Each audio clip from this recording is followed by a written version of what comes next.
Bonjour, ici Patrick Pierrat pour Info Bref Affaires. Voici l'essentiel des nouvelles économiques, financières et technologiques à connaître ce mercredi 12 avril.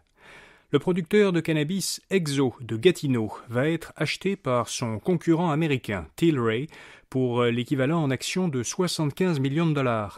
Exo est parmi les principaux fournisseurs de la Société québécoise du cannabis. L'entreprise valait en bourse environ 2,5 milliards de dollars au printemps 2019, mais sa valeur a fondu jusqu'à environ 70 millions de dollars actuellement. Le groupe Encore, fondé par François Roson et qui a produit plusieurs séries télévisées dont Les Beaux Malaises, Les Pays d'en haut et Fugueuse, est racheté par 14 de ses employés cadres. La présidente de l'entreprise depuis 1 an, Julie Provençal, en est devenue la principale actionnaire.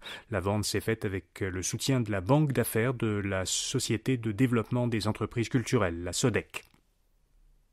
Le détaillant canadien de matelas Sleep Country, connu au Québec sous la marque Dormez-vous, va acheter pour 20,6 millions de dollars américains les activités canadiennes de Casper Sleep.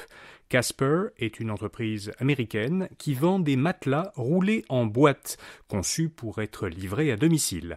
Sleep Country avait fait d'autres acquisitions dans les dernières années. En janvier, elle a acheté pour 24 millions de dollars Silk & Snow, un détaillant canadien d'articles de chambre à coucher. Et en 2018, elle avait acquis Endy, une entreprise canadienne qui vend, comme Casper, des matelas roulés en boîte.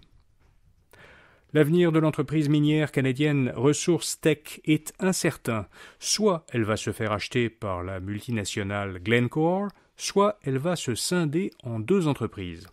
Glencore, dont le siège social est en Suisse, a récemment fait une offre d'achat pour acheter Teck, qui est une entreprise de Vancouver qui extrait, transforme et distribue du plomb, du zinc et du charbon.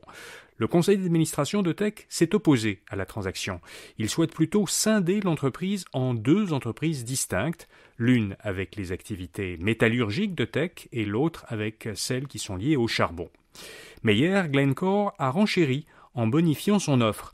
En plus du paiement en actions qu'elle proposait initialement aux actionnaires de Teck, Glencore leur propose maintenant un paiement de 8,2 milliards de dollars américains en espèces. Cette offre bonifiée pourrait forcer la direction de Teck à revoir sa position.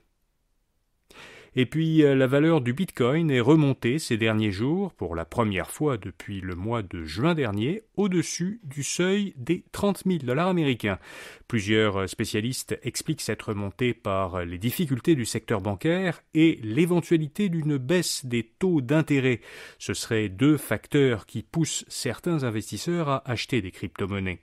Le Bitcoin demeure quand même encore loin du sommet absolu de presque 69 000 dollars américains qu'il avait atteint en novembre 2021. Voilà, vous savez l'essentiel.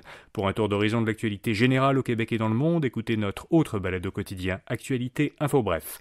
À demain matin pour un prochain bulletin de nouvelles Info Bref Affaires. Bonne journée.